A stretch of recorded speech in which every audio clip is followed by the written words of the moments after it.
सुप्रभात बच्चों। कल वीडियो के माध्यम से हमने परिमेय संख्या को परिभाषित किया एवं परिमेय संख्या का मानक रूप कैसे लिखा जाता है उसके बारे में बताया।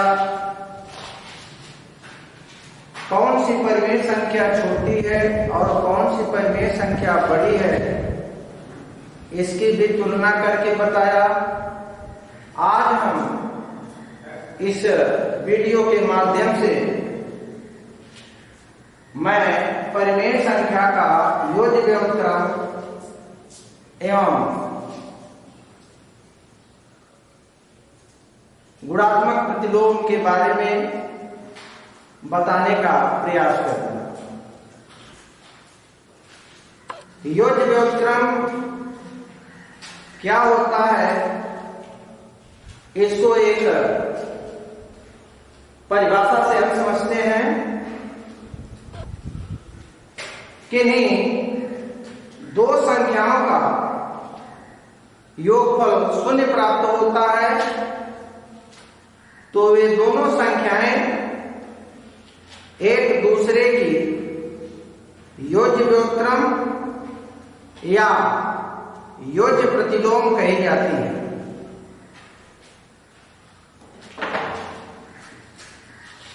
तो मान लीजिए यह 1/7 एक परिमेय संख्या है। अगर इस परिमेय संख्या का योज्य व्युत्क्रम ज्ञात करने के लिए कहा जाए तो उसका योज्य व्युत्क्रम आप कैसे ज्ञात कर सकते हैं। तो हम मान लेते हैं कि परिमेय संख्या 1/7 का माना परिमेय संख्या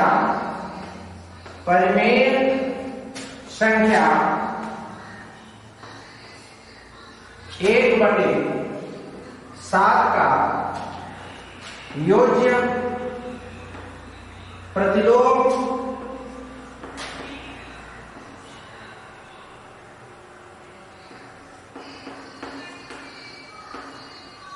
x है।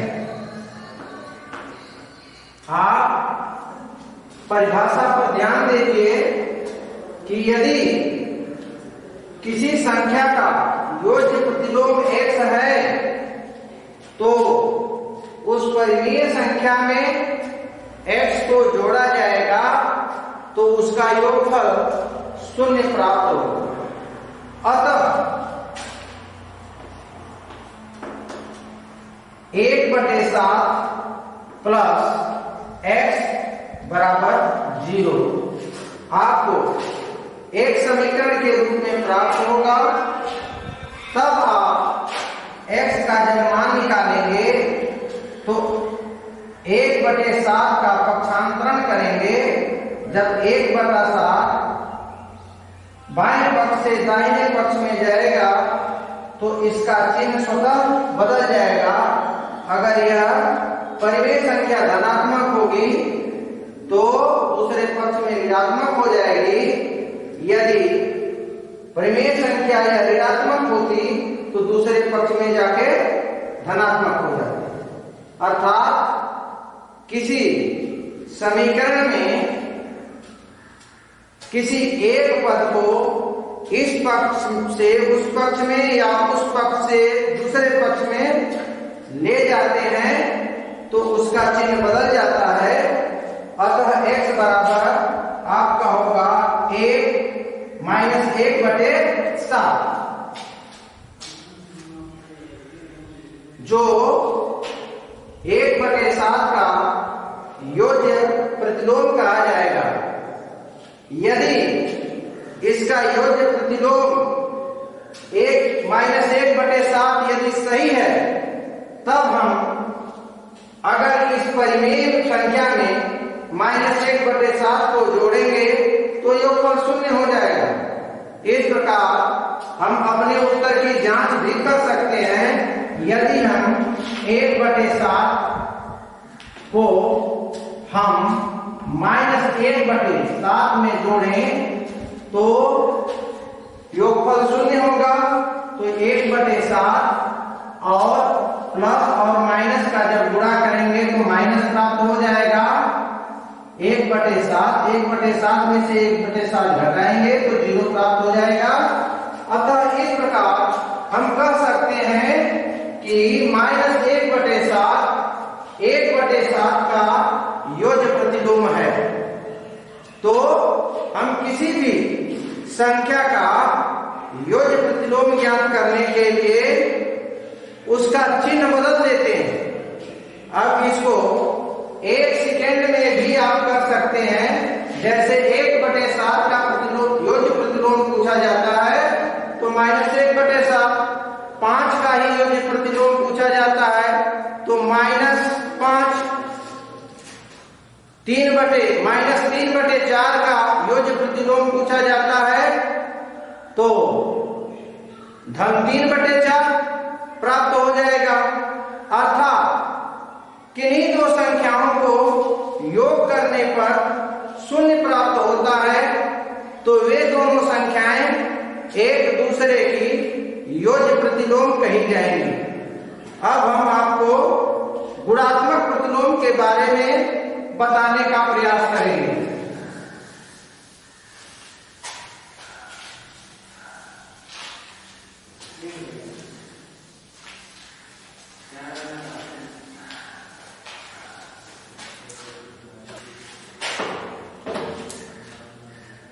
जिन दो संख्याओं का गुणनफल 1 प्राप्त होता है वे दोनों संख्याएं एक दूसरे की गुणात्मक प्रतिलोम कही जाती हैं।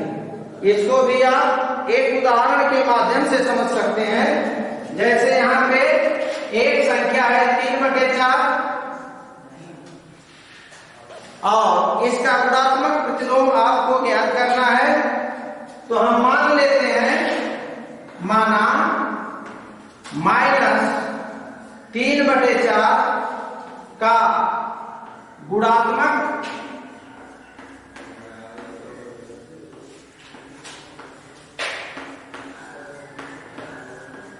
प्रतिलोम y है।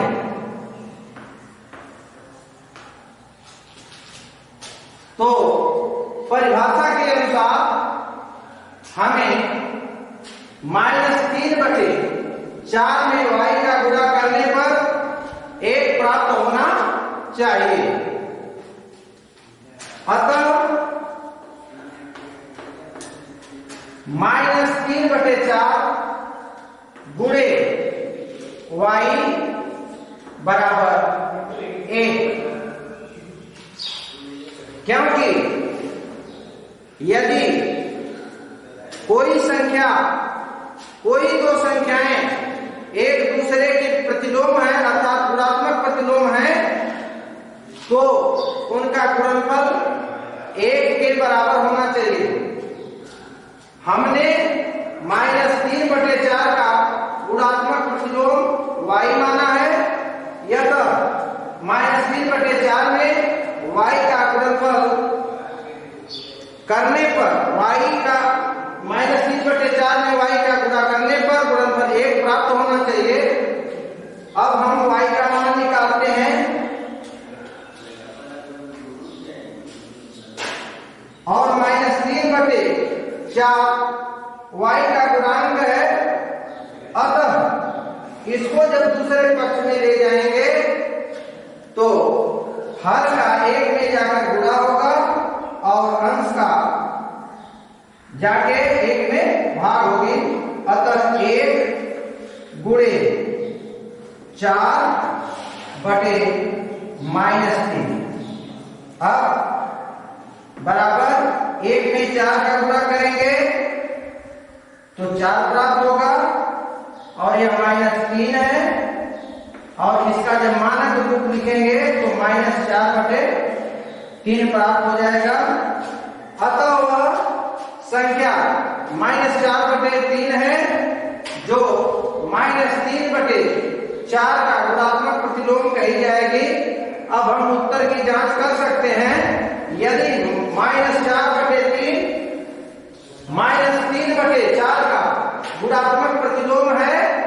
इनका गुणनफल 1 प्राप्त होगा। हम जांच करते हैं, -3/4 गुणे -4/3, यहाँ पे 3 से 3 कट जाएगा और 4 से 4 कटेगा। अगर हम -3 में 3 की भाग दे रहे हैं तो -1 प्राप्त होगा, और -4 में 4 की भाग देंगे तो -1 प्राप्त होगा। अतः इस प्रकार -1 गुणे -1 प्राप्त होगा। माइनस माइनस का गुणा करेंगे प्लस होगा, और 1 में 1 का गुणा करेंगे तो 1 प्राप्त होगा। इस प्रकार -3/4 में -4/3 का गुणा करने पर गुणनफल 1 प्राप्त हो जाता है। अतः हम यह कह सकते हैं कि -4/3 -3/4 का गुणात्मक प्रतिलोम है। अब हम आपको ऐसी संख्याओं का तुलना करके बताएंगे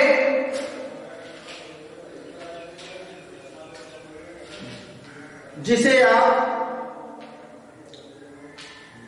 समझने का प्रयास करें। वे संख्याएं ऋणात्मक धनात्मक दोनों प्रकार की हो सकती हैं, या दोनों ऋणात्मक हो सकती हैं, या दोनों धनात्मक हो सकती हैं। इससे पहले वीडियो में आपको धनात्मक परिमेय संख्याओं का तुलना करना बता चुके हैं।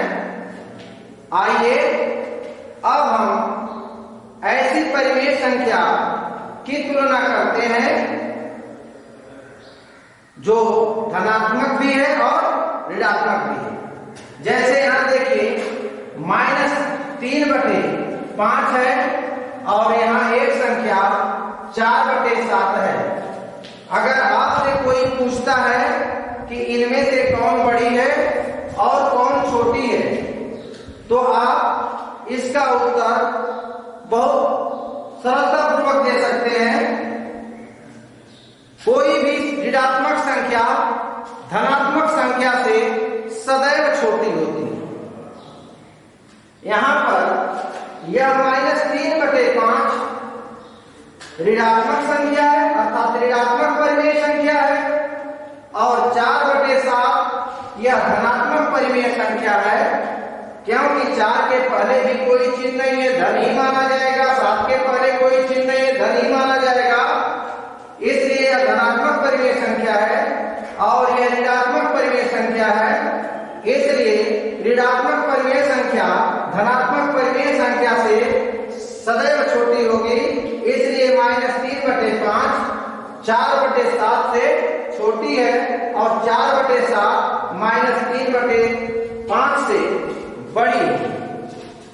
तो ऋणात्मक परिमेय संख्या और धनात्मक परिमेय संख्या का तुलना इस प्रकार से कर सकते हैं। कभी कभी दोनों ही संख्याएं ऋणात्मक होती हैं, तब इसकी तुलना किस प्रकार कर सकते हैं, आइए विचार करते हैं। यहां पर 5/7 है, यह भी ऋणात्मक संख्या है, और यहां 3/5 है, यह भी ऋणात्मक संख्या है। अब हम इन दोनों संख्याओं की तुलना किस प्रकार करेंगे, आइए विचार करते हैं। यहां पर देखिए कि -5/7 और -3/5 में हर भिन्न भिन्न है। पहले हम हर को समान बनाते हैं। हर को समान बनाने का तरीका पहले ही बता चुके हैं। यदि किसी परिमेय संख्या के अंश और हर में एक ही संख्या का गुणा करते हैं तो उसके रूप में परिवर्तन होता है, परंतु मान में परिवर्तन नहीं होता। तो किसी भी परिमेय संख्या का एक ही संख्या का अंश और हर में गुणा करके हम उसके रूप में परिवर्तन ला सकते हैं। तो इसके लिए हम पहली परिमेय संख्या में दूसरी परिमेय संख्या के हर का इसके अंश और हर में क्या करते हैं, गुणा करते हैं। तो -5/7 में अंश में भी 5 का गुणा करेंगे और हर में भी 5 का गुणा करेंगे। इस प्रकार से -25 यानी यहां माइनस और प्लस का गुणा करेंगे तो माइनस प्राप्त होगा और 7 में 5 का गुणा करेंगे तो 7 बचे 35 प्राप्त हो जाएगा। अब दूसरी परिमेय संख्या के अंश और हर में पहली परिमेय संख्या के हर का गुणा करेंगे तो इस प्रकार होता है -3 गुणे 7/5 गुणे 7। तो इस प्रकार से यह -21 प्राप्त होगा और यह बटे 35 प्राप्त हो जाएगा। इस प्रकार से यह दोनों परिमेय संख्या जो देख रहे हैं -25/35 और -21/35 इनके हर समान है। चूंकि यह दोनों ऋणात्मक संख्या हैं, इसलिए जिस परिमेय संख्या के अंश का रूप बड़ा है वह परिमेय संख्या छोटी मानी जाएगी और जिस परिमेय संख्या के अंश का रूप छोटा है उस परिमेय संख्या का मान बड़ी होगी। अतः यहां पर -3/5 का रूप -21/35 का अगर -5/7 के